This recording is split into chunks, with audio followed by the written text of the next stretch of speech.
Welcome, everybody, to the Tangent Show with Rajiv Satyal. I am honored to be sitting across from Shreyas Sinha, who is the host and anchor of a show about the news. Let's dive in. Your audio is great. You look great, sound great. Where are you? I'm in my apartment in New York, making it work. Bed here, desk underneath.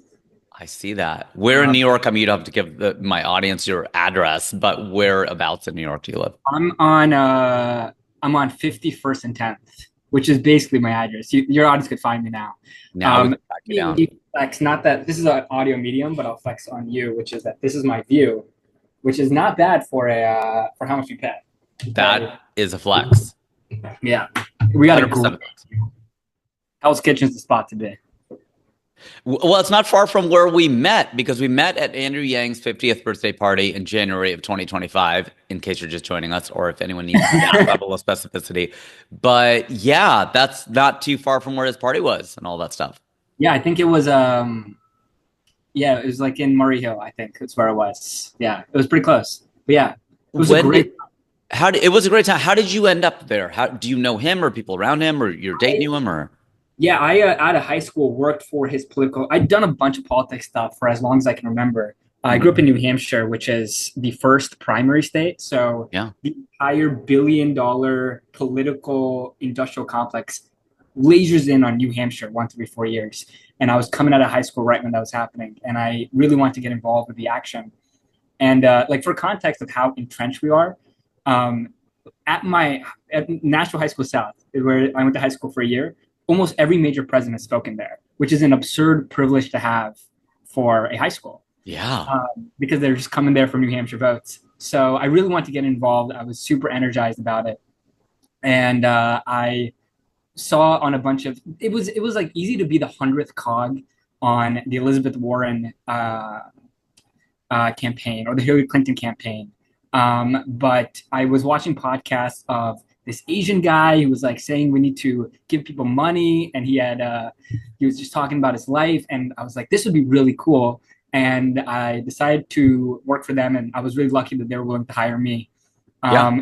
Third person on their team in New Hampshire, and we were working out of a small little office in Main Street. When I told my parents I was working for him, they were like, "Who? Like, who is this guy? Why are you? Why are you?" Why are you wasting your life? Yeah, exactly. That's exactly what they thought. So it was super exciting because that summer was when we literally got to see him become the Andrew Yang that people know today. Uh, Wow. every time he'd come to the city, we'd do these 24-hour benders where I would show up to a venue at 4 a.m., get it set up. I was doing advance, which basically meant making the event happen right before and move on to the next event.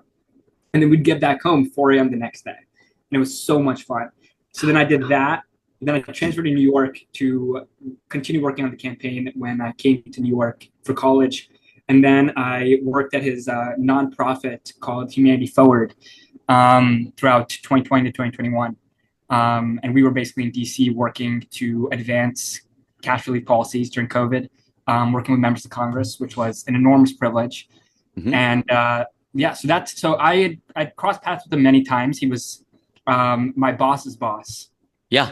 and it was Right. my boss who set up a interview between me and him for my YouTube channel called A Show About the News. That's my shameless plug with our I saw your one of your latest videos that got hundreds of thousands of views in just a few days. What's it at now? I haven't checked, but it's yeah, it was really great to see it happen. And what's Yeah. funny is I saw your special, which is about I'm an Indian American, and our video was I investigate Indian Americans. So we basically investigated you.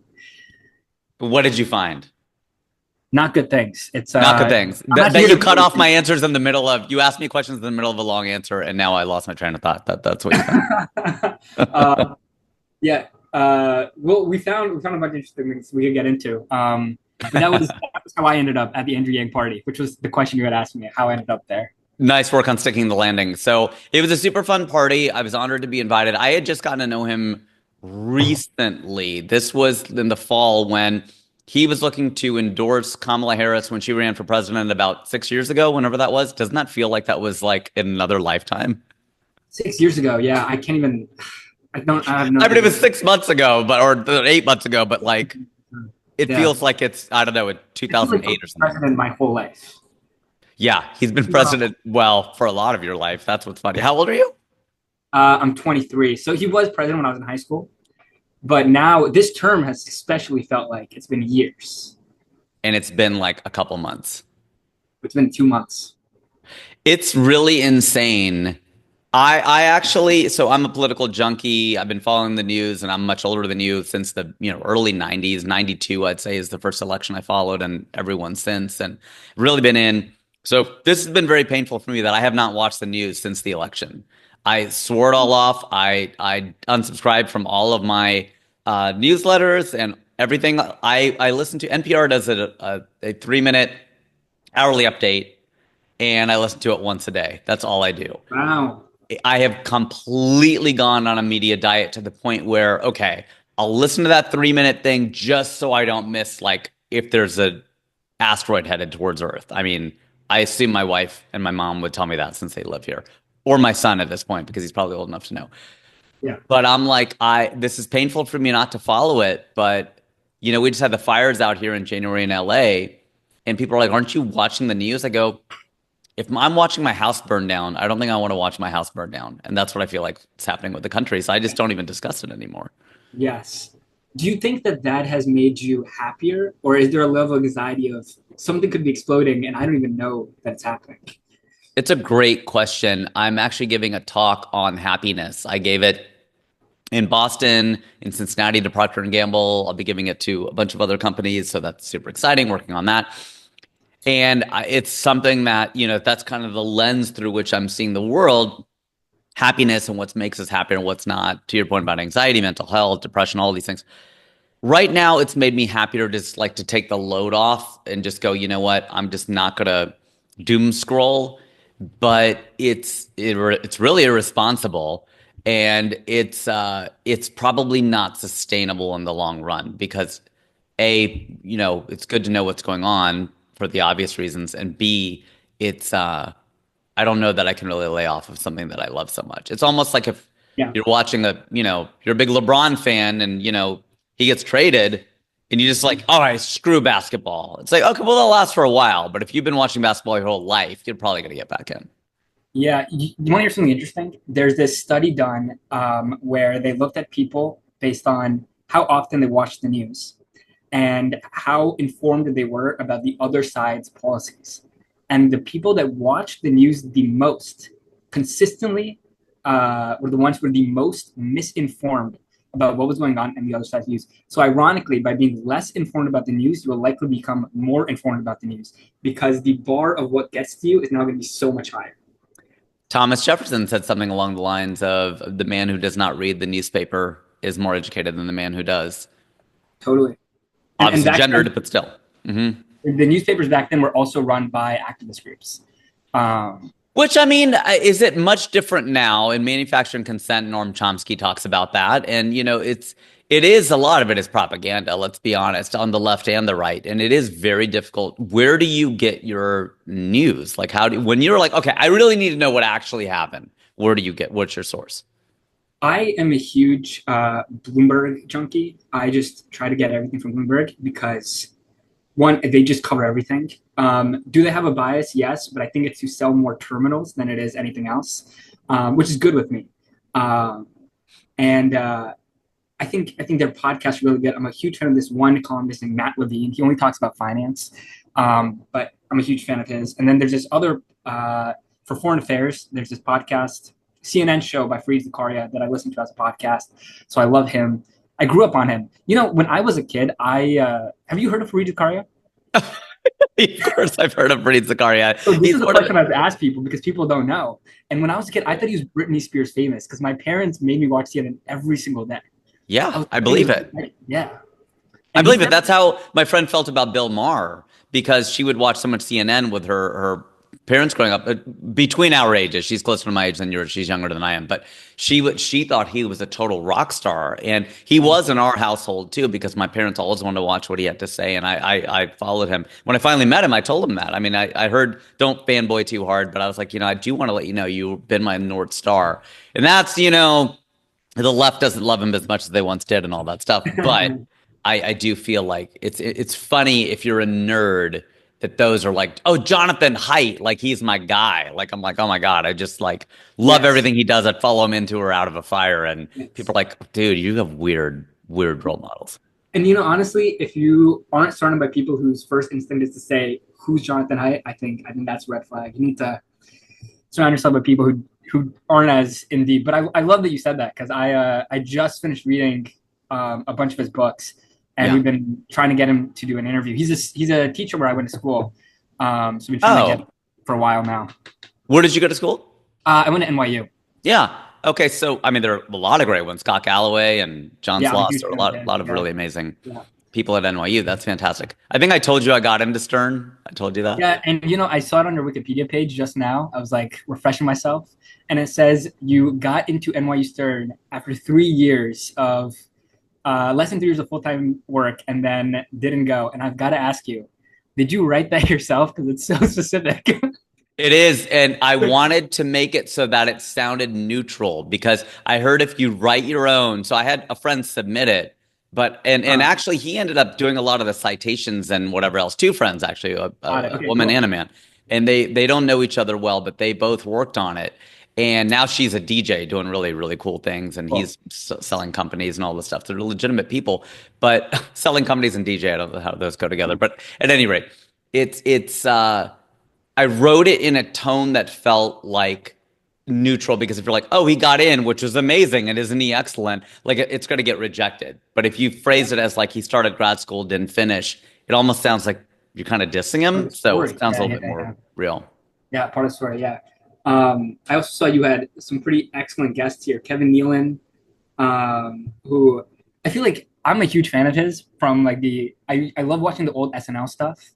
Wow. Um, Okay, that's my yeah, era. Yeah. yeah. And I got into it because I'm a huge Conan O'Brien fan, as I think everyone is and should be. And I Absolutely. wanted to see the era where he was writing, and that's how I got exposed to all those people. And then I watched a show with Joey from Friends, Man with a Plan, but Yeah. I only watched for Kevin Nealon. I mean, I love that guy. I'm gonna have to tell him that next. So I saw him a few weeks ago at the Comedy and Magic Club, and he and I got to be pretty good friends actually. And it was really wild that he would call. And I mean, once I think I sent him to voicemail, and a friend was like, "You're sending him to voicemail?" I was like, "He's a friend of mine." They're like, "Wow, you know him like that? That's pretty crazy." Like sending him Russell Peters a voicemail or Kevin Nealon a voicemail. I'm like, well, I'm in the middle of something, and because there's always this feeling of like when I send my friends, my real friends, quote unquote, to voicemail, they're like, "Oh, I bet you pick up the call if it's like Kevin Nealon." I'm like, "No, now I have a witness that tells you I don't always." Yeah, So yeah, that's yeah, pretty cool.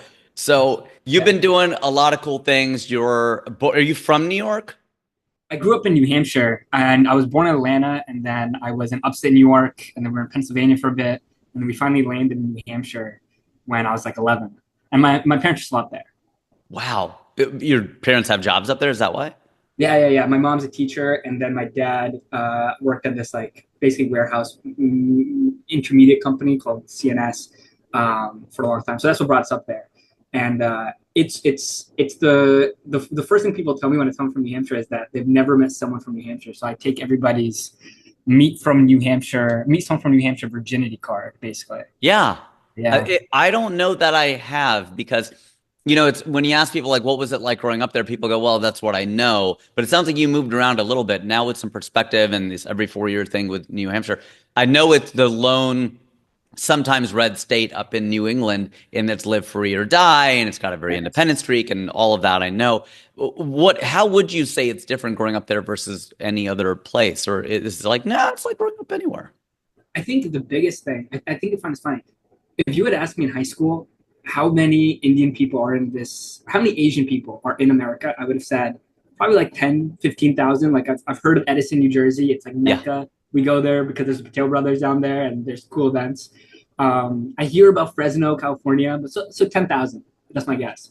Then I came to NYU where we get a lot of people from New Jersey and from California. And I was part of a majority minority, which was mind Yeah. blowing. And it was the first time in my life where people were telling me, like, you're trying too hard to be white, like, stop trying to so whitewash, blah, blah, blah. And because a lot of these kids had gone to high schools where they had a Garba team and they did Diwali after school. Totally. And it was, which first of all sounds great. Like, I'm not hating on it by any means, but they had grown up in such a culture that I was oblivious to. That now I think um, my friends always ask me this is like, would you want to raise your kids in somewhere like New Jersey or somewhere like New Hampshire? And I have no idea. What do you think? About you or about me? Like what do you think about that dichotomy? Because I have no idea what I would want to do. Okay, so we live in a neighborhood that is mostly white. Burbank, California doesn't maybe sound like it'd be white because it's right next to Hollywood. It's the next town over. But our street's very diverse. And I like that balance. I've always said I could grow up in a neighborhood now, or I would prefer to live in a neighborhood and I'd be comfortable in a neighborhood that is very diverse Mhm. or all white. This is what I know. I'm from Ohio. So it's like I would be very used to that and very comfortable in that. Would I want that for Naveen, who's 3.5 years old? No, because the beauty of America, anywhere on the political spectrum, I think it should be said, is the diversity. Like that's the thing about this country. I mean, there are very few things, birthright citizenship, and we could talk about that or not, but there are very few things that America make the United States of America unique. And one of them is there are so many diverse cities. Like, France has Paris and Spain has Madrid and Barcelona. But that's kind of it. Like sometimes countries have two. No one has like 15 to 20 diverse cities like this. And Mhm. so coming here and then living, if you're Indian, living in a community that's all Indian and doing only that, I get the appeal if that's what you want, especially if you're a little bit older. But my gosh, would I not want my kids to grow up in that at all? I'd be completely opposed to it because I just think that it's so insular that I would want that diversity or again, all whiteness, but I wouldn't want that now for my kid. I would take the diversity. Yeah, New Hampshire is America's third whitest state. For context, So Alaska and Wyoming? I think it's Iowa and Montana. Yeah, because Alaska has the indigenous. I guess Wyoming would have some Native Americans as well, indigenous. I Yeah. guess that makes sense. So, I think but Montana would actually, too. the town I grew up in, Nashua, we had like a decent Indian population. So my speech and debate team, we were all Indian American. But I think what's the huge benefit is that you don't view yourself as any particular like you don't grow up thinking you're Indian American. Like everybody is just American because uh, there's like nothing else to call you. Like you're just there. And I think it's really important to get comfortable with that, comfortable with different kinds of people, and not insulate yourself with people who are very similar to you, so that you start viewing people other than that different than to you. Mm. But I could go either way. I But think if it's between those two, so okay. an all diverse neighborhood's great, but if it's all white or all brown, what would you go with? All white or all brown. I think I would go with the school. I think I would just leave it at the school at that point. What would you do? You'd leave it up to the school, like which school is better? Which school's better? Yeah, I would let that net out. Yeah, you know what? That's a good way of zooming out. And I'm not avoiding the question, but like more of just going, yeah, like that may not be as important as the academics. Like what's going to still lead me to a better place? I mean, yeah, that's a good one. Huh. Yeah, I'd go all white because that's what I grew up in, and it took me a while to like get acclimated to being brown, but now it's like I've been doing it for decades, so I've got it down. But like, yeah, a lot of my friends who grew up, even in Cincinnati, though, they had a lot more Indian friends than I did. I don't think that they maybe like assimilated as much, which now is a bad word. I always blow the minds of non-Indian people when I tell them about how within the Indian community, people are like, "Oh, you're North Indian, you're South Indian, you're Gujarati, you're Tamilian," and these are all such foreign words to everybody. And it was like such not a big deal to in New Hampshire. Like if you find an Indian person, that's your best friend for life, right? Like you Yeah. find that person, you're like in a secret club with each other. You like make eye contact across the grocery store. And then a lot of my friends in New Jersey told me about how they uh, they have these kinds of. I had this one friend who grew up in California. He told me that people in his apartment building did caste discrimination against other Indian people because the entire building was Indian, and it blew my mind. That blows my mind too. I had heard about that. It was in a dating context of a boy, a man, whatever, who rejected a woman because of caste. And I almost fell on the floor. This was probably 7, 8 years ago. And I was stunned. And Mhm. people were stunned that I was stunned. Like other Indians were like, really? Is that surprising? I go, yes, it's surprising. It's shocking. It's disappointing. It's a lot of words. It's appalling. And they were just like, no, I mean, that carries over because now there's enough. When when my parents got to this country in 1970, my mom's best friends were Raji Subramaniam, who's, probably Tamilian Subramaniam, I'm guessing, but certainly South Indian. Yasmin Khaja, who's Muslim, people like that. Then like Nancy Krenov, who's white, and a lot of other white folks. But the brown people were all over the map. It was, we're Punjabi, but what are you? My family came. Both my parents came from Chhattisgarh, which is near MP in western, like northwestern India. Hmm. Yeah, Yes, like very generic Hindi North speaking. Indian. Yeah, North Yeah. Indian. Yeah, generic North Indian is what I call it because like Upirian and Empyrean and stuff like they don't really have like as much of a We're very average Punjabis have such a people cultures. We have no nothing like super definitive about Chhattisgarh. well, that's the thing is like when I do jokes, I've been doing stand up for so long now. When in the past when I did more Indian jokes, I would get people asking me like, why do you and why is it focused on like Punjabi, Gujarati, and I'm like because these are the states with like the strongest you could call it identity or stereotypes. And, there's so much you can say about those cultures. Whereas, like, somebody from another state, a lot of the time, people are like, what are they known for? I'm like, right, what are they known for? I'm like, give me the jokes. I would say that people would come up to me, like, give me some stuff. Give me the material. Like, oh, it's a very cultured place. I'm like, well, everything is cultured. A very rich history. I'm like, well, yeah, everybody's going to say that. No one's going to be like, my country sucks. It's really not picturesque. The people are garbage. Like, no one's going to say that about their country. Like, Right. I mean, what liberals will say it about America now, but yeah. What, then America's very cultured? No, that it's garbage and it's backwards and whatever else. So yeah, yeah. I've heard this thing about America my whole life that every state is like its own country, and In America, yeah, I never believed it. not at all. Because you can kind of go anywhere and everybody speaks English. Like America's wider than London to Moscow and taller than Denmark to Syria. Um, but when I went to New Yeah. Orleans 2 summers ago, I, for the first time ever, felt like I was in a different English-speaking country. It So felt like when I went to England for the first time. it's funny you say that. Yeah, when you go to England, there's this movie called European Vacation from the 80s. It's the second of those vacation movies. And Clark W. Griswold, Chevy Chase, gets out a translator and he's in England and his son has to go, he's speaking English, Dad. And it's just this great moment because his accent is so thick, you cannot understand it. You're like, what are they saying?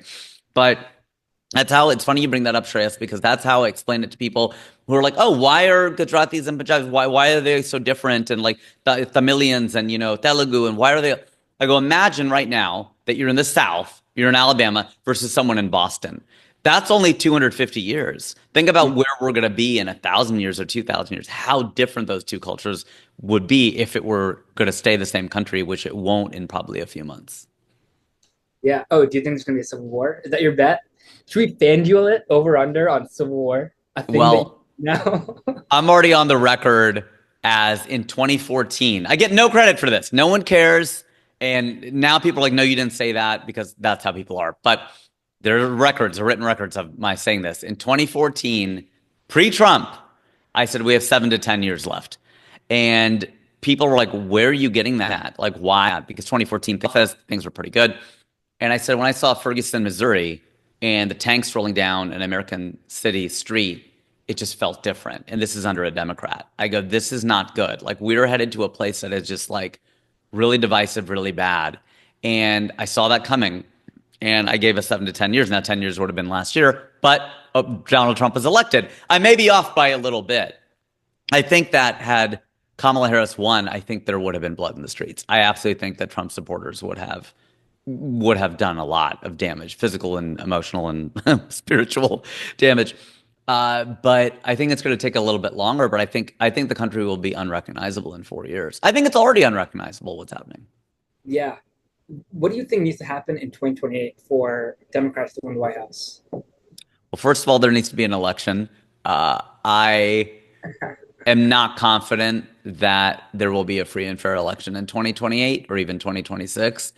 What do you think? So the very specific question of there, I think 1,000 things Democrats should be doing, but to win the White House back in 2028, I think the best thing that they can do to try to win 2028 is to stop trying to win 2028.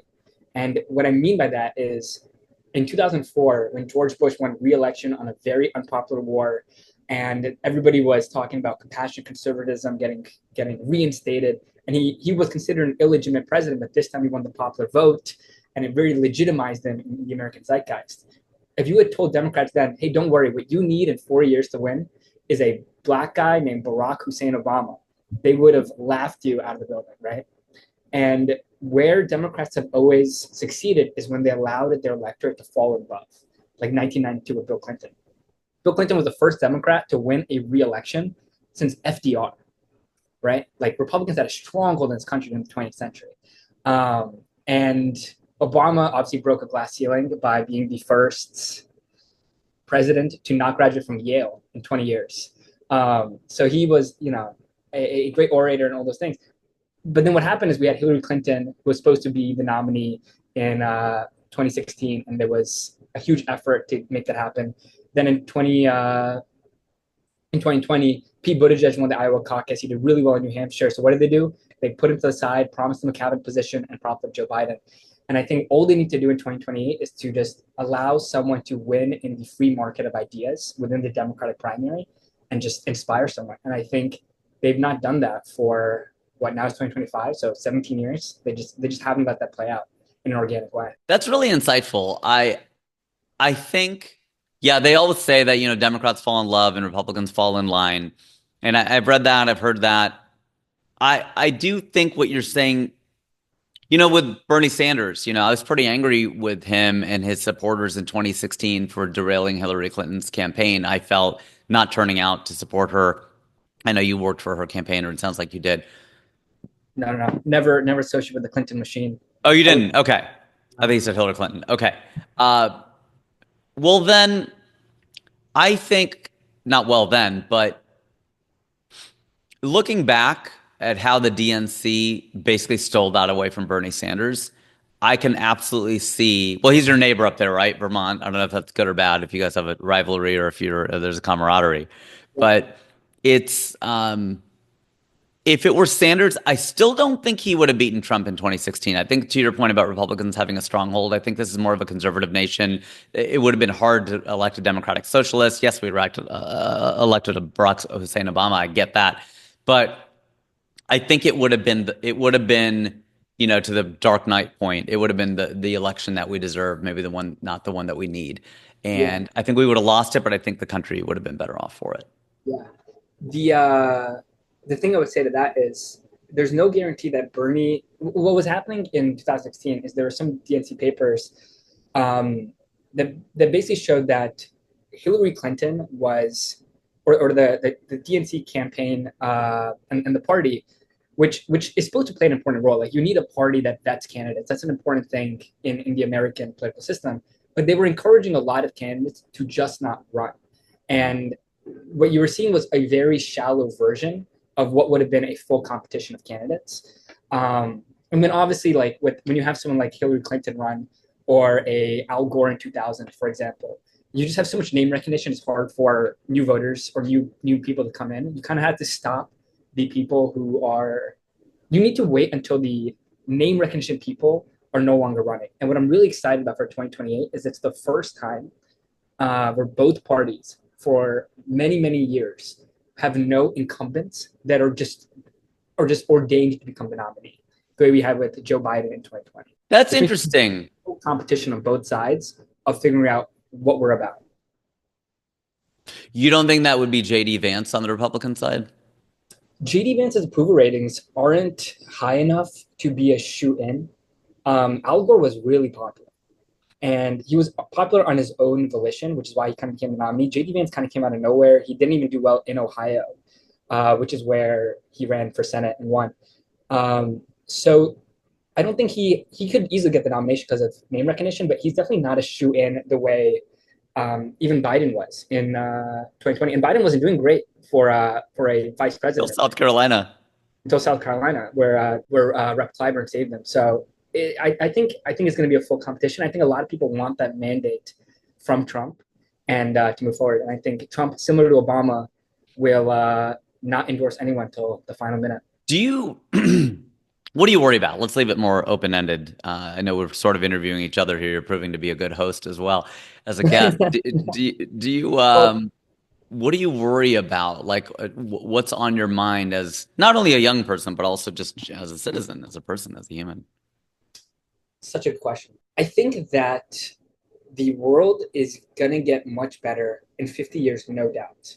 Hmm. Uh, if you look at global literacy rates, global economic rates, if you look at this map of developed countries versus developing countries, in 1970 versus now, what you see is that where the US was in 1970 is where India and China are now in terms of GDP per capita and life expectancy. So they're, by our own definition from a generation ago, a developed country. Now, obviously, they have enormous amounts of poverty and a long way to go, but they've developed to an extent that I think a lot of people don't spend the time to talk about. I wrote this article 2, 3 years ago, which was that if the World Bank president wants to eradicate poverty, all he has to do is wait because the global economic forces are lifting more people out of poverty than any charity, all the charities in the world combined, which is great. Now, if you look at what's happened with ASEAN, um, if you look at what's happening with Australia, where 40% of its economy comes from China, um, and even Europe, that's now banding together for the first time in a long time, the world is happy to keep moving along and chugging along and engaging in prosperity and trade and having international order with each other. The thing I'm worried about is that America is just going to recede itself from the rest of the world. I think that for when my parents were kids, you would watch American shows if it was like the one I Love Lucy that comes on, and then you watch it and you're like, oh my god, something's going on. America could export culture in a way that was unbelievable because people were sneaking in on flash drives American movies into Soviet Russia, into Korea, into Japan, right? Where other countries are like trying their best to get in a Russian TV show launched in America, and nobody wanted to watch it. But now, if you look at it, the rest of the world has its own culture, and they're really proud of it. A lot of Americans are now watching Bollywood movies, and they're obviously watching Korean TV shows. For most of our parents' lives, it was the rest of the world looking in and being jealous. And I fear that maybe for the rest of my life, it'll be us looking outward and being jealous. I could see that. I think that's an astute observation. I had not heard the statistic that India and China are 50 years ago later where America was in 1970. That's really interesting. The argument I've made is that, look, if a human is a human is a human, like people are people, right? We all have the same value. Of course, that's what I believe. We all have the same value. Because I don't believe in the caste system. So let me just say that. And I can say that because I'm a Brahmin. Like if you're at the bottom, you're an untouchable. Of course you don't believe in it because, Yeah, yeah, yeah, yeah. it behooves you, right? But By I'm the a way, I don't Brahmin. even know what caste they are. Full You don't disclosure, even know, literally which no is idea. good. That's the world we need to get to. I only know that So it because must not be good, right? Because my parents weren't like, "You're a Brahmin, you're one of the good ones." So it yeah, must right. be. It's just something that was talked about a lot more in like the 70s and the 80s. So I just know it's like knowing what your IQ is. Like you just knew it in the 80s or whatever because people talked about it. It was just the thing you knew. I don't know how much bearing it really had on anything. So if a person is a person is a person, then should we be not rooting for where the population centers are? So we should be rooting for India and China. I know it's hard to root for them both at the same time. Usually people are on one side or the other, but that's where the world is. There's a graphic, and we can put it up in the green screen later if we choose to do that, where it has a world map and then it has a circle, and it reads there are more people inside the circle than outside the circle. And the circle is not that big. It contains India, China, and a few other countries and parts of countries. And you just think that's where the world is because when you travel, and when my dad and I went to Istanbul, I had a show over there. When you're in Istanbul, you feel like you're in Europe, you're in Asia, because you are. And you really feel that when you go to your hotel room and you're flipping through the news, that you're in the middle of the world. And there are very few places on earth where you feel like that. Dubai is one of those places. There's some places like that. New York at times can feel like that, but I think you very much feel like you're in the United States, no matter where you are. It's that part of the world, the Middle East, Mediterranean, whatever area. But that's kind of like where the world is. But now where the world is, way past the seven wonders, is India and China. And that's why when it's like, well, I'm an American and I root for America to do well, I'm like, I mean, I do, but if I'm a human being, shouldn't I just be rooting for India and China? Yeah, there's this idea called effective altruism, which is basically exactly what you're espousing. Um, that is, if a child was drowning in a pond 10 feet away from you and you didn't do anything, people could rightfully judge you. But right now, there is a child drowning in a pond 1,000 miles away. Is the judgment of morality determined by distance or determined by the quality and cost of life? That's basically what it says. Um, so there's some crazy people who believe in effective altruism. Like SBF was an effective altruist. His whole thing was like make as much money and give it all away. And then they get so lost in their sauce. They're like, the highest ROI in a dollar would be making sure that we don't have an asteroid hit us. So we have to put all of our money into this like very niche thing and let everyone else suffer. But I think that basic idea, there's some truth to that. Is that actually, you quoted Nietzsche earlier, and Nietzsche said that if you kill a cockroach, you're an enemy. But if you kill a cockroach, you're a savior. But if you kill a butterfly, you're the enemy. So morality has an aesthetic criteria. It absolutely has an aesthetic. And I think it was Stalin who said that a single death is a tragedy and a million deaths is a statistic. Yeah. And that stuff is very, yeah, because it's like also, I mean, Deepak Chopra and some of these other fools, I call everybody fools. Some of these other fools talk about how I don't really think he's a fool, is that it's only sad if someone's there to cry, right? The universe is attributeless and it really doesn't, smell, look, see, appear the way it is until it's received by human eyes or, cockroach eyes or butterfly eyes, and the world looks completely different. And, if you have a caterpillar or whatever it is with their eyes are on swivels, then how would the world be different? It looks completely different. Or the way dogs hear dog whistles and all that stuff. So, if the whole world ends, it's not sad because there's no one there to cry. That's how I look at it. Wow. If the world ends, it's not sad because no one is there to cry. That's some really. This is the kind of stuff. Casey Neistat, my favorite philosopher, said that existentialism is for dummies. And I think this is where it happens, where you get so deep in existentialism, it's like, well, there's nothing worth doing in life anymore. I should just end it now. What's the point? But one thing I'll say to our earlier point is that it is very hard to bet against America because we are 4% of the population. And if you look at the largest companies by market cap or the most important innovations happen in the world or Nobel Prizes or PhDs given out, any statistic like that, and obviously there's tons of statistics that we are number one at that we shouldn't be at, like crime and obesity, gun violence. But there's all these different things that every country in the world has tried to replicate. Every country in the world, you can look at their country in Silicon Valley and you'll see them have spent tens of billions of dollars to try to build a Silicon Valley. We don't spend money to build Silicon Valley. We tax it and it keeps going and keeps getting bigger. There's something in the water here that has an enormous amount of resilience. And what I also think about is like people point to the Civil War as like that was polarization, it was worse then, but there was also no guarantee we get out of the Civil War. Yeah. I think a better example is that JFK and Nixon during that era, there was a tons of Chris Wallace wrote this book basically about how JFK stole the 1960 election. And it gives you a lot of insight into how these like primaries, the idea that we vote for our candidates is an innovation of the last 30 years or 40 years. That's it. So JFK had to go do a few primaries, and then they were like, all right, he's doing pretty well. People like him. The party bosses made him. And then they paid off some guy in Chicago who got him the Illinois votes. And that was pretty much it. And Richard Nixon knew that it had been stolen, but had too much respect for the institutions to make a big deal out of it. And that was how that went down. And we have now fixed that system, even when it wasn't something that people were outraged about at the time. And I think that we have an incredible ability to fix things in the long term. And I think what we need is more long-term selfishness, because once you fix it, it becomes a better place to make more money. And because we have such long-term selfishness, I think that's what's going to save us. There are a lot of reasons why America is America. And, the term manifest destiny, of course, now is racist, and it is. At the same time, you have to have a blessed land, right? The place itself has to be pretty great, right? Where you're going, yes, you're even now, where somebody the other day was like, oh, I heard China is going to invade us. I'm like, just like, first of all, they're not. Second of all, even if they tried an amphibious assault, you're going to see them coming from so far away.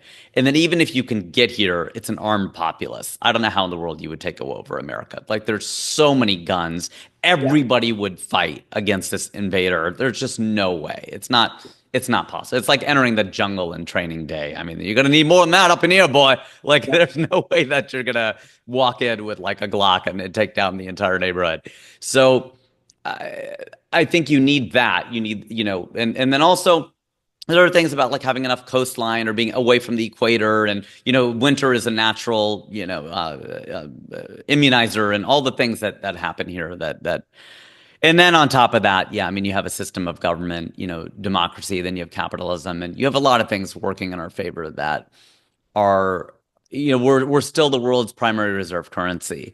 And when you have that, that's something Hassan Minhaj and I had talked about a long time ago when we were roommates, and he hadn't heard that term at the time. I mean, he was younger than I was, but I said something about that, and he goes, "What is that?" I go, it means that to buy oil, you have to buy dollars." He goes, "Is that true?" I said, "Yeah, that's the whole thing. It's priced in dollars, and this is a whole like." This is our power. I mean, even though we live in Hollywood, and I agree with you, Shreyas, that it is, it's a global pop culture empire almost more than it's anything else, ping pong diplomacy writ large. At the end of the day, though, like when Giselle wanted to be paid in euros, or if someday, and that was many years ago, someday, if the euro really does now, if they're going to raise their own armies and stuff, and if they go really, really detached and decoupled from the dollar, yeah, that could be a real thing. Cryptocurrency, that's a real thing that people in America should be worried about. I don't know that they are, but AI, crypto, blockchain, these are really, really big concepts. Climate change. I mean, there's a lot to worry about. Yeah. So tell me if I'm understanding your point correctly, which is that a lot of it was like good geographic happen chance along with a lot of good decisions. Is that what you're saying?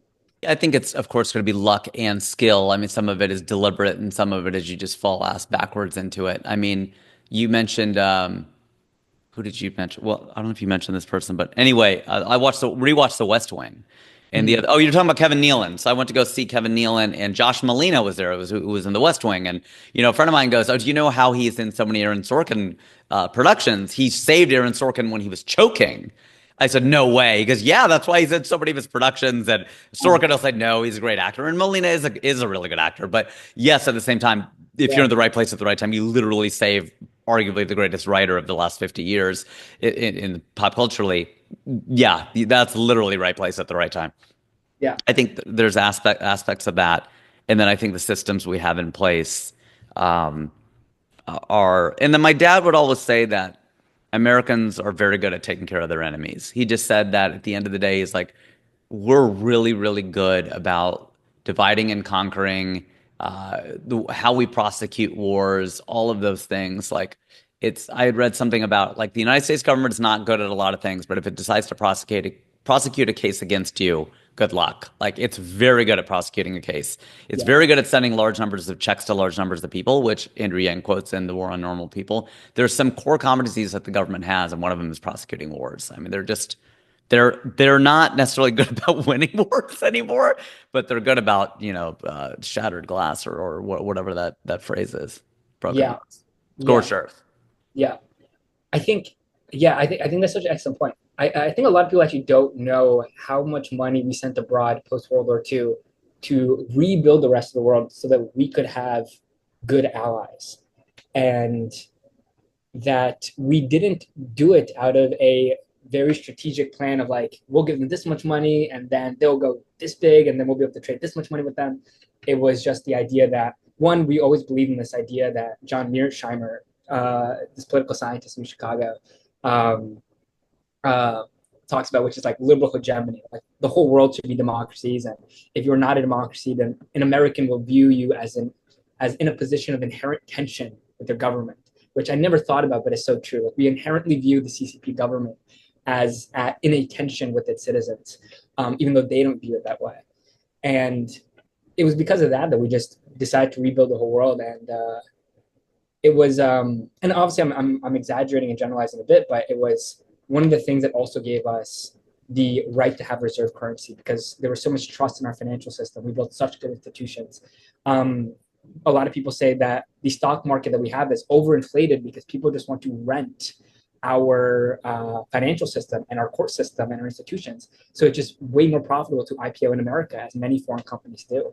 I think Saudi Aramco IPO'd in America. How great would it be if they IPO'd in the Saudi stock exchange, right? But they need to rent our institutions. So it's hard to like it's like Steve Jobs says, like you never plan it ahead of time, but you can always look backwards and connect the Connect that up. dots. And I don't know if we have any idea as a country what made it great, but I think it's a very fragile balance that is very easy to misalign. So do you think it is deliberate or do you think it's luck? I mean, it's a combination of both, obviously. Right? But is there anything with which you disagree that I said? I don't disagree with anything you said. I think you're right. I think geography plays a huge role. If I showed you a map of countries by weather, by climate and average temperature, and their GDP per capita, there's like two or three countries that would stand out as not being the same off those two maps. It's like Singapore, it's Australia, Hmm. uh, and I think maybe Russia. And it's because if you were so privileged to have good minerals in the ground and good crops and good fertilized soil, then you got a nice visit from a European country in the 15 to 1700s, and uh, they would build very extractive institutions. So it's like all those things. Um, I think it's like over the course of human history, at some point, the stars had to align, and it's probably not God's will. It's probably just statistics. And at some point, good institutions have to meet good geography and the right people and culture, and eventually you got the United States. In entertainment and specifically stand up, since I know it so well, you take someone like Nimesh Patel, who is a very funny comic, and he's been a funny comic as long as I've known him. He was performing maybe at NYU, but certainly on a stage in Manhattan, and he was pulled off of stage. He's pulled off stage by I think it was three East Asian women organizing this event. It's like Who Colombia. Oh, it was at Columbia. Okay, and so you're familiar with the story. It appeared in the paper, and I texted him, and I said, "Hey, man, I heard about this crazy thing that happened." This is before he blew up to become who he is now, and he called me, and I didn't know him that well. I was surprised that he called, and I appreciated the call. We talked for about 15, 20 minutes, and what he told me was reflective of what I read in the paper, which point for the media, that doesn't always happen. And then he appeared on Joe Rogan to talk about it, and it got millions of views.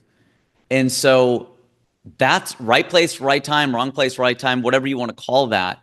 Like he has the chops, don't get me wrong. It's not like, oh, because of this one thing and now he's so successful. No, but lightning has to strike.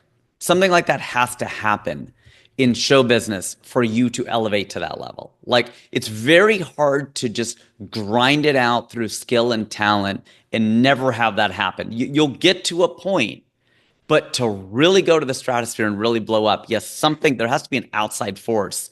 Somebody, what do you always hear about? Such and such was in the room that night, when Chris Rock was on stage and Eddie Murphy saw him and he took him to Hollywood. And yes, those things happen. Now, it's not just one room on one night. You're performing a lot and you're giving yourself more and more at bats, more and more shots. But that is a very specific thing that put him on the world's most popular podcast. I think already it was at that point. And then he blew up. Again, if Nimesh, you're watching this, any fans of his are watching this, I'm not saying, well, that's why you're famous and that's all. But something like that's got to happen. And with Hassan Minhaj, it's true. With Russell Peters, somebody uploaded his 2003 Comedy Now special that he didn't even know. Someone uploaded it to this website called youtube.com.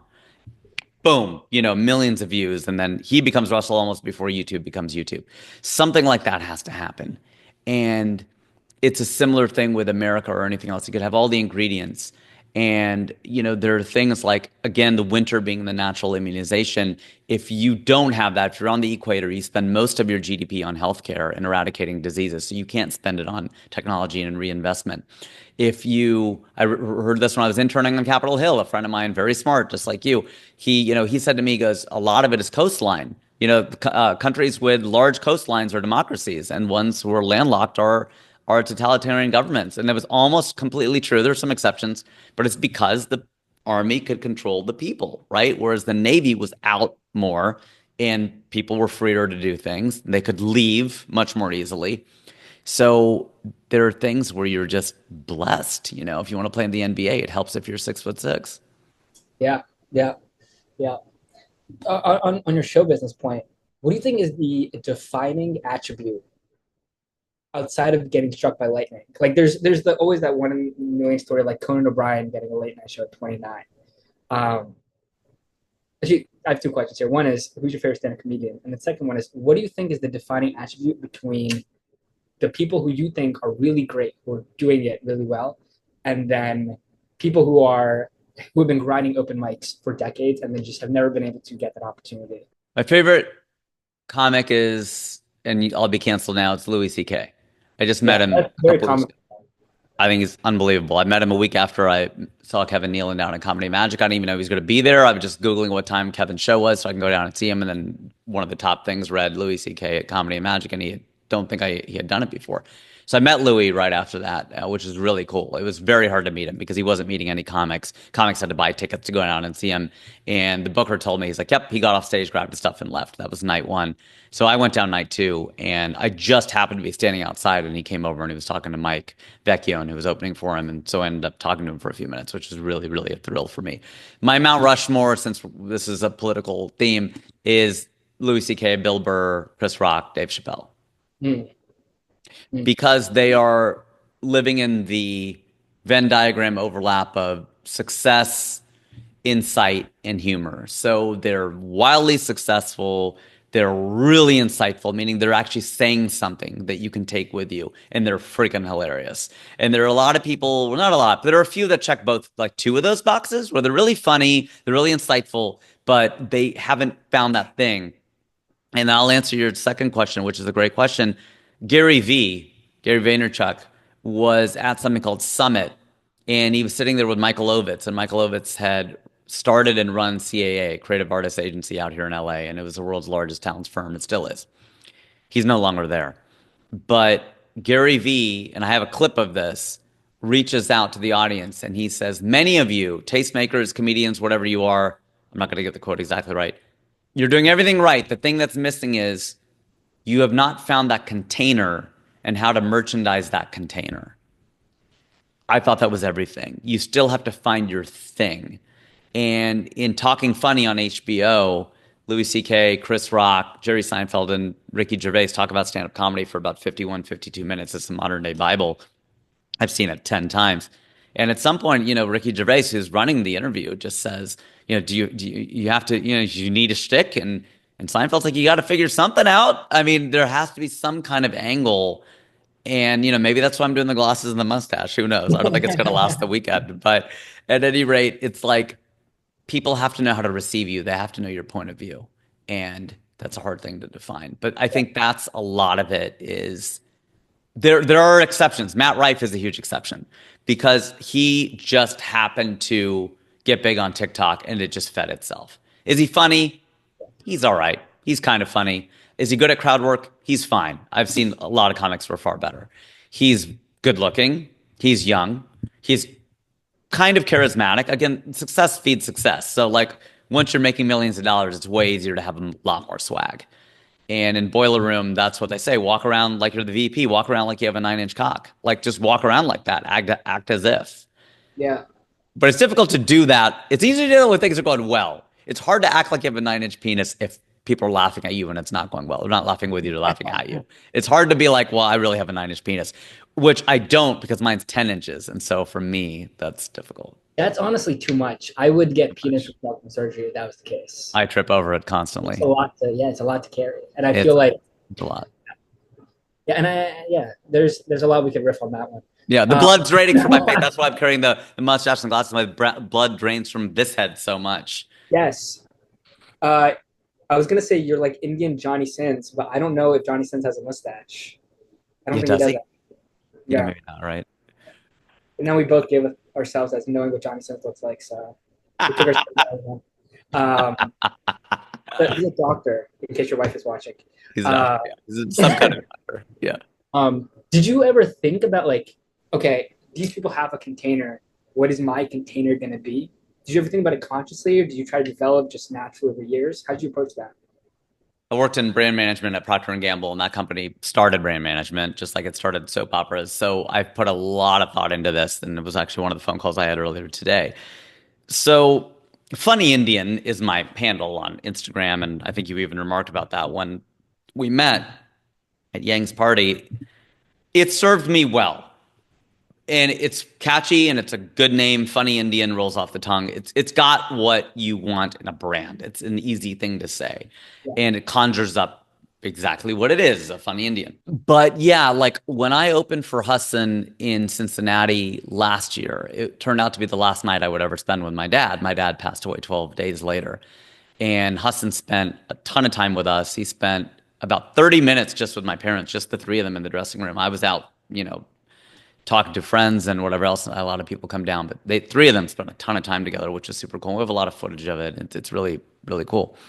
Afterwards though, my dad always wanted me to dream big. And, he when he watched Hassan's Homecoming King, my dad was a hard laugh though. He would laugh a lot in real life and stuff, but to get him to laugh from stand up was hard. And he laughed a lot at Homecoming King.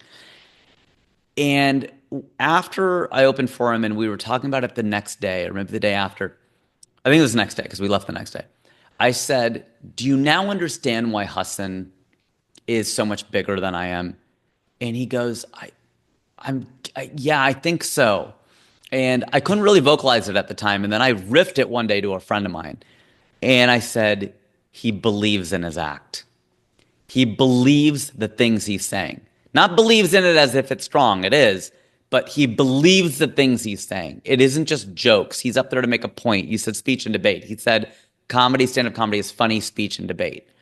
And he is preaching it up there. Like he's up there to make a series of points. And he does make those points. And he's funny doing it. I also think being a young Muslim voice, this is some of the theory as to why that article came out about him that really knocked him down a peg. I mean, his views on YouTube get 10% of what they used to. I mean, he lost 90% of his views. If you look at Netflix Patriot Act, what appears on YouTube, the clips that would appear is 2, 3 million, 4 million. Now it's like 200,000, 400,000, sometimes 500,000, sometimes 1 million. That's a pretty far fall, even though he's still doing great. The theory I heard and that I believe is that the powers that be did not want a young, charismatic Muslim man making points. And I was like, yeah, I could kind of see that. I think that's what society wanted. And then it kind of decided it didn't want him to get that big. And here we are. I mean, Aziz Ansari felt the same way in a different way. But he wasn't making political points. But I don't know, man. They're sort of taking down the brown man a little bit. That's interesting. I watched this show in Beacon Theater, New York. I forget what it's called. Off of This Head. Off of His Head? Yeah. Yeah, this was after the article came out and everything. And he made it like a pretty funny joke about it at the beginning. And I remember watching Homecoming King. I don't remember how old I was. But it was almost absurd for me because I was surprised by how relatable it was. And I grew up watching Russell Peters. My dad and I would watch it, and I was too young to be watching. I was like 5 or 6 or 7. And to this day, like if I call my dad and I'm like, somebody gonna get hurt real bad, it'll just be hilarious. Like it's just this is just something we bonded as over when we were young, when I was young. And he was younger. I think never had that element of, he was hilarious, but Hassan has this element of connecting with a shared story that maybe just because Russell's from Canada and just doesn't have that story or whatever, grew up in a different kind of environment. But I think what Hassan Minhaj has that resonates with so many people is the story. And I think it's because the article was like trying to overgeneralize and say, hey, that story's actually not true. People are like, oh, okay, then never mind. When in reality, it was like specific things were exaggerated for the sake of the story, but the arc is still true. The emotional truth. Yeah, the emotional truth, exactly. Which was the charge. And so that was the thing that he and I were discussing before his rebuttal came out and whatever else. And he sent me some text messages. He's like, please do not share these. And I did not, obviously. And, but he was talking. What's that? Share them now. Now it doesn't matter. Now I could blow up a spot just on this podcast. Here they are years later. And so I think that there were certain parts of it, that, and this is what I said when I opened for him there. I said, I did write a piece about Hassan that was pretty critical. And I felt like he did cross the line with some of the things that he had done. And I said, and I said that on stage in front of 3,000 people. And then I said, that's how great this man is that I wrote that, he read it, and I'm still here opening for him because we're friends. And that's a tribute to this man's character. And of course, they went nuts. They're Hassan's crowd. That's exactly what people want to hear. But it's also true. And same for Hari Kondabolu. He put out that documentary called "The Problem with Apu," and I fundamentally disagree with the premise. I just think that it was a different time. It was 1988, 89, and Hank Azaria booked this role, and he's a white man, and it wasn't right then. But I don't know. I think Apu is an empowered character who has his own business and is layered and is three-dimensional. And I think Hank Azaria's accent's actually fairly accurate. I don't think it's overly caricatured. That is how a lot of people sound who are in those positions. So I don't know why take it away from him. And he's a great actor. He's universally regarded as one of the great actors. He's not Robert Englund, who plays Freddy Krueger, and that's all he can do. And then he shows up in Stranger Things, and you're like, wow, this guy can't act. Yeah, 'cause he just puts on like a melted face and scares people with like a blades on his hand. It's not really acting. But I don't know, like to be portrayed by a great actor and all that. I just fundamentally thought that he was wrong. And yet, and I appeared all over like conservative Canadian radio for some reason, got picked up there. But Hari and I, we're still friends. Like he helped me book my Dry Bar comedy special after that, like years after that. And I talk about that with everybody. I'm like, that's how great these guys are. Like Hari and Hassan, like we've had our disagreements as friends, but they've never let it bleed over professionally. And a lot of people are little bitches, and they would just be like, all right, screw you, or they would just never talk to you again. And I think the fact that they have stayed friends says a lot about them. Yeah, and I think it's important to have. I always say this, like I hope my friends love me enough to tell me how stupid something I say is when I put it out on a video or a short or whatever. Because if you have friends who are just like, oh yeah, dude, that was great. That's not a friend. That's just a temporary cheerleader, and you can replace him with someone else. So I think that's super important, and I think that people. Let's take it back to Jonathan Haidt, exactly where we started. Or North Star. That there's a whole notion now that feeling bad is now something that's wrong and needs to be treated, when in reality, it's just something that now you're allowed to experience. And 100 years ago, you'd be like, oh, I feel like shit today, and you just go back to digging a hole at your farm. And I think that exactly what you're saying and what you pointed out is that that's part of the process, and it's not a step back. It's not wrong. It's not feeling bad and having negative things happen are steps in the right direction. It's about kind of like what Nimesh Patel did with that Columbia incident. It's about turning it into a brick that you can climb on to the next step. That's 100% true. So we've been going a while. I want to respect your time as well. I wanted to ask you, I mean, you're off to a great start with this. What are your goals? What's your vision? What do you see for yourself, your objective in this? I mean, are you trying to be the next Hassan Minhaj, or the first Shreyas, obviously, but like the first Shreyas Sinha, but like what is your dream? Like where are you trying to head with this? Are you letting it unfold? Like how are you thinking about that? I get a lot of comments saying this is like Hassan Minhaj from Timu, and I take that in great stride. So what I was doing for a while is I always loved being able to present in front of people. I did speech and debate. I started doing stand up randomly with a friend because there was an open mic like down the block from where we went to class, and I completely bombed, and I loved it ever since. And I kept doing it, and I interned at CNN my senior year, and I interned for Fareed Zakaria, and I was like, this is Mecca, and I Dude, love no it. way. And when I went in, it was an incredible experience. But you hear about like how poorly media is doing, and then you see it, and you're like, oh wow, this is crazy. Like so much money's getting burned here, and cable disconnects is driving all this revenue away, and you're like, okay, there's a box that's closing in. What does the next generation of this look like?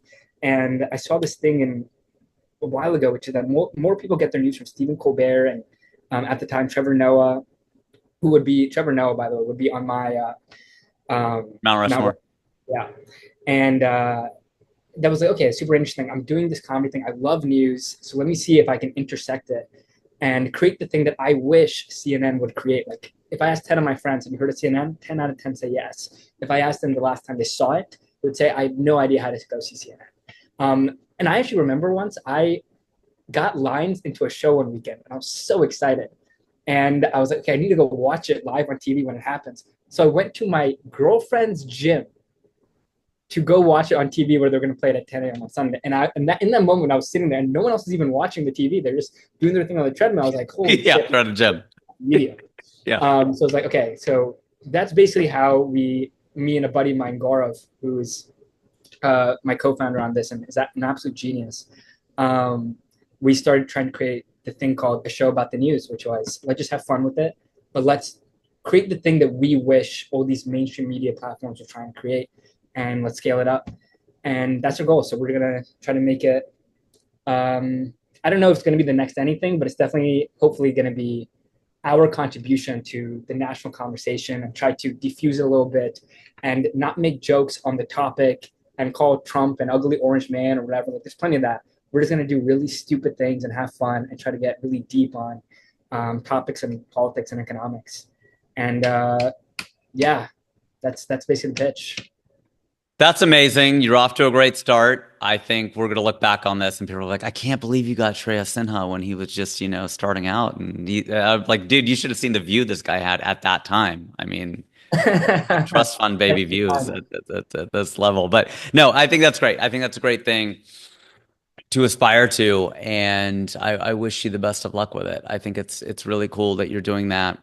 You asked about success in this game. It's important to find your Prashant Venkatara Manojam. Hassan and Prashant are a great team. Sounds like you and Gaurav are a great team. I've never been able to find that person. I've danced with these people here and there. I know Prashant separately very well from a long time ago, and he's brilliant. And he had actually asked us a question. We had all gone away for a weekend. This, not Hassan, this is before that. And I remember most of us were either very liberal or at least left of center, and I'm more left of center than very liberal. But we were sitting there having, early breakfast on a Sunday after we had been partying Saturday night. Everybody was tired. But he asked a really like a brain-busting question that I thought was so good because some of us just can't turn it off. We're like, okay, we're up for it. Let's go. It's 8 a.m. Let's go. And he just goes, on what are you a closet conservative? Such a good question. Do you have an answer to that? It was wild because as you're thinking about it, like there were people in the room. Everybody was liberal. Everybody was a card-carrying Democrat, but somebody was pro-life. Somebody was pro-gun. Somebody was lower taxes. Like somebody was everything that a Republican, like if they was all one person, be like, oh, you're like far right or at least conservative, It's like, no, those points of view were there, but they were distributed. Yeah. What are you a closet conservative on? Guns to a point. And what I mean by that in New Hampshire, and even Bernie, I think he can't come under fire, pun intended. I agree with the general philosophy in the sense that I don't think that's what the Second Amendment says. I don't think it gives you an individual mandate. The Supreme Court later on said that it does. I don't think it does if you read it in plain English. I don't think that's what it reads. But I do think having an armed populace to fend off a tyrannical government is a good thing. And that's about as conservative as you can get on that issue for why people should carry guns. I don't think people should be able to own AR-15s. I think that's crazy. I don't think that they should. I can't believe you said that. No, I totally agree. I guess I'm a closet conservatism. This is not a policy, but I've always loved that the right embraces patriotism. And I think that I hate that Democrats are so sheepish. Like, yeah, I live in New York, and it's like, it's like this, and the institutional. It's like, just own it. Like someone has this bit, and I loved it. It's like, why do Democrats always complain about being called the coastal elite? Like, yeah, we're elite. Like, New York is awesome. Like, I love New York. LA's an awesome city. Like, there's a reason why we live there rather than Ohio and New Hampshire. And we have to preach it so that people understand what the point is and what we're trying to, what makes these cities great. And I think there just needs to be a lot more of like just owning it and being proud of what you are and who you are. And I think the right's got it. And I think the left tried to do it, like Kama really tried to do it in this DNC where they tried to do like, but it just it wasn't from the heart. And there's this study about how if you went to more July 4th celebrations because it rained less on July 4th growing up, you're more likely to be a Republican.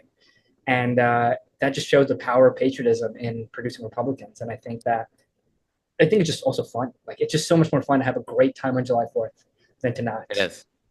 I couldn't agree with you more. And I also think that it is optimism just generally. They are the more optimistic party. If things could work that way, I do believe in the power of the individual. I do believe in Bill Maher again. He's persona non grata on the left now, but I loved his take a few years ago when he talked about how if you drink straight gin, it's terrible.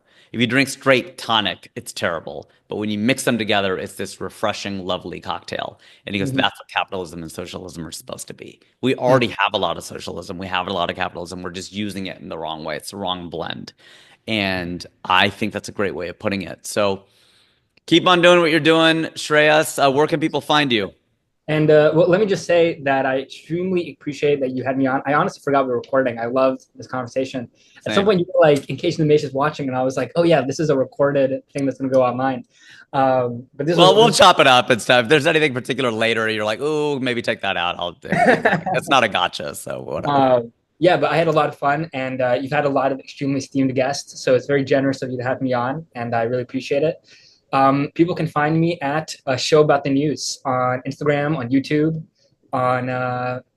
those are the main two, I think. TikTok's dead, right? We're getting rid of TikTok or something? I assume that it's going away. If you're far younger than I, so if you're saying that, then I'll take you at your word. But mostly YouTube and Instagram, that's a place for people to find you. A Show About the News. I love it. A Show About the News. And it almost sounds like a Shoke news. That's so true. We used to be 50-50. But it was FIFTY 50. And people would get it wrong. They do 50 FIFTY or FIFTY, and it was just like too much. And now we made it a show about the news. And that hasn't been an improvement in SEO, which is, I guess, not a surprise to anyone. But decision that we made. Yeah, it wouldn't probably, because those words are too generic. Yeah. We just thought it'd be funny one, we thought it'd be funny because it's just so literal. And the second thing was that it was available. And that was probably the most important part. I'm surprised. Yeah, I am very surprised. Because so it's either such a great name or such a terrible name. Nobody wanted it. Yeah. I think it's a good name. Good luck to you. Thank you, everybody, for joining us on this episode of The Tangent Show. I've been your host, Rajiv, and I still am.